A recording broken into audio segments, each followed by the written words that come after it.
ಕರ್ನಾಟಕ ಜನತೆಗೆ ನಾನು ಥ್ಯಾಂಕ್ಸ್ ಹೇಳ್ತೀನಿ, ಆಲ್ ಓವರ್ ವರ್ಲ್ಡ್ ಜನತೆಗೂ ಕೂಡ.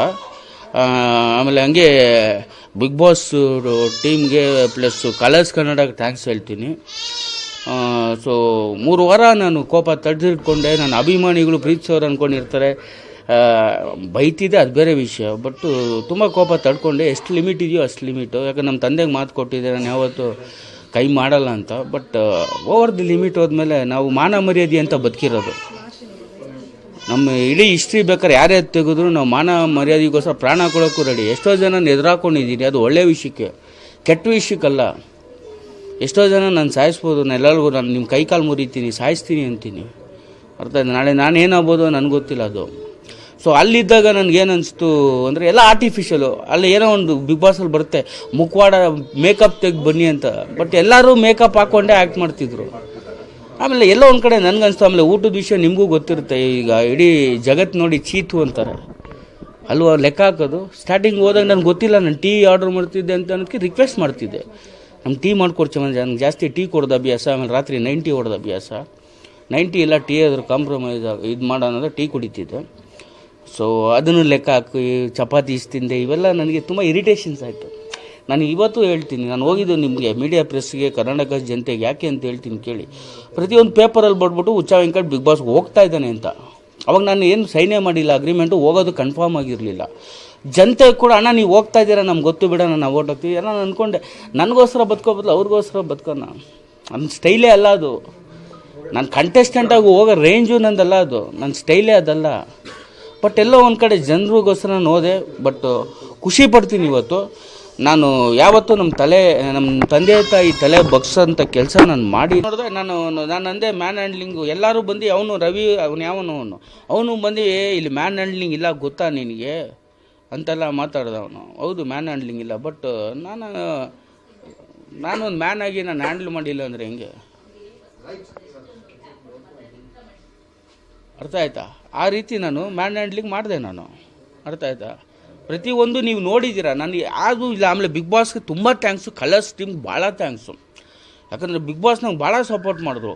ಅಂದರೆ ಅವರು ನಾನು ಆಚೆ ಮಾಡಿರೋ ಕೆಲ್ಸಕ್ಕೆ ಸಪೋರ್ಟ್ ಮಾಡಿಲ್ಲ, ಒಳಗಡೆ ಬದುಕಿದ ರೀತಿಗೆ ಸಪೋರ್ಟ್ ಮಾಡೋರು.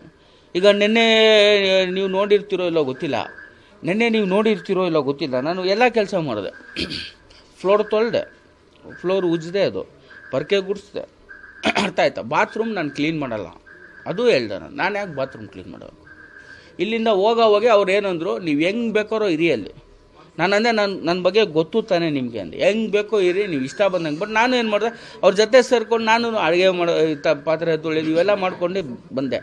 ನೀವೇ ನೋಡಿರ್ತೀರ, ನಾನು ಮಗು ಥರನೇ ಇದ್ನಲ್ವ. ಆಮೇಲೆ ಟಾಸ್ಕ್ ಮಾಡಿದಾಗ ನಾನು ಜೊತೇಲಿರಬೇಕು, ಮಾತಾಡಬೇಕು, ಅಥವಾ ಕೆಲಸ ಮಾಡೋವಾಗ ಜೊತೇಲಿ ಇರಬೇಕು. ಮಿಕ್ಕಿದ ಟೈಮ್ ನಾನು ಲೋನ್ಲಿನೆಸ್ ಇಷ್ಟಪಡ್ತೀನಿ. ನನಗೆ ನನ್ನ ಫೀಲಿಂಗ್ ಇದೆ, ನಾನು ಯಾವುದೋ ಲೋಕದಲ್ಲಿರ್ತೀನಿ, ನಾನು ಅದು ಫೀಲ್ ಮಾಡ್ತೀನಿ.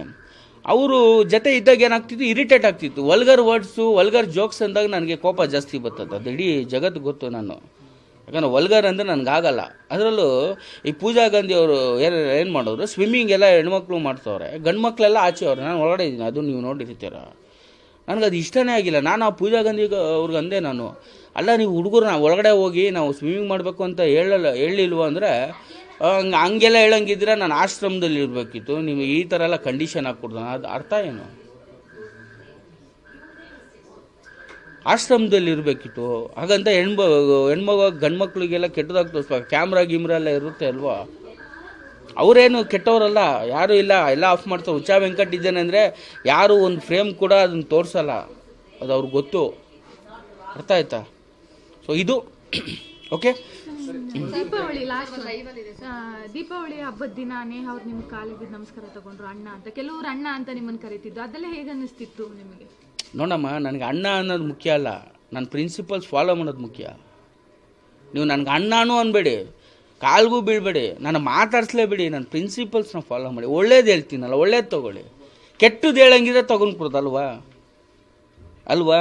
ಎಂತೆಂಥವ್ರ ಬಗ್ಗೆನ ಮಾತಾಡೋನು ರವಿ ಬೆಳಗೆರೆ ಅಲ್ವಾ? ಯಾರೋ ಹಿಸ್ಟ್ರಿ ತೆಗ್ದವನೆ, ಅವ್ರ ಮಗಳು ಸಿಗರೇಟ್ ಸೇರ್ತಾರೆ, ಡ್ರಿಂಕ್ಸ್ ಮಾಡ್ತಾರೆ ಅಂತ ಕ್ಯಾಮ್ರಾ ಮುಂದೆನೇ ಹೇಳ್ತಾರೆ ಅಲ್ವಾ? ಇದು ಸಂಸ್ಕೃತಿ ಸಂಪ್ರದಾಯ ಅಲ್ವಾ? ಇನ್ನೊಬ್ಬರ ಬಗ್ಗೆ ತೆಗಿತೀರಾ, ನಿಮ್ಮ ಬಗ್ಗೆ ತೆಗಿತಾರೆ ಇವತ್ತು ಎಲ್ಲ ಮೀಡಿಯಾಗಳು. ಏನು ನನ್ನ ಮಗ ಏನೋ ಮಾಡ್ತಾನೆ, ನಿನ್ನ ನಳೆ ತಗೋ ಇದು ಬಾ ಎದುರುಗಡೆ ನೀನು. ಕಲ್ಸ್ಕೊಟ್ಟಿರೋದು ಇದೆ ನೀನು ಸಂಸ್ಕೃತಿ ಸಂಪ್ರದಾಯ. ನನ್ನ ಮಗಂದು ಗೊತ್ತಾ, ನನ್ನ ಫ್ಲ್ಯಾಶ್ ಬ್ಯಾಕ್ ಹಿಸ್ಟ್ರಿ ನಿನ್ಗೆ ಗೊತ್ತಿಲ್ಲದೆ ಏನಿಲ್ಲ ಅಲ್ವಾ? ನಮಗೆ ಏನು ಅಭಿಮಾನಿಗಳು ಬರ್ತಾರ ನಿನಗೆ? ಬರೀ ಮೀಡಿಯಾ ಪ್ರೆಸ್ಸೇ ಸಾಯಿಸ್ಬಿಡ್ತಾರೆ. ಯಾಕಂದರೆ ನೀನೊಬ್ಬ ಪ್ರೆಸ್ ಅನ್ನೋದು ಮರಿಬೇಡ. ಆ ಹುಡುಗಿ ಬಂದೆ, ಆ ಹೆಣ್ಮಗು ಬಂದು ನಾನು ಎಷ್ಟು ರಿಕ್ವೆಸ್ಟ್ ಮಾಡಿದೆ, ಬಿಟ್ಬಿಡು ಅಂತಂದರೆ ನಾನು ಸಿಗರೇಟ್ ಬಿಡೋಕ್ಕಾಗಲ್ಲ. ನಾನು ಡ್ರಿಂಕ್ಸು ಮನೇಲಿ ಮಾಡ್ತೀನಿ. ಹೆಂಗೆ ಮಾಡ್ತೀನಿ ಗೊತ್ತಾ ಡ್ರಿಂಕ್ಸು?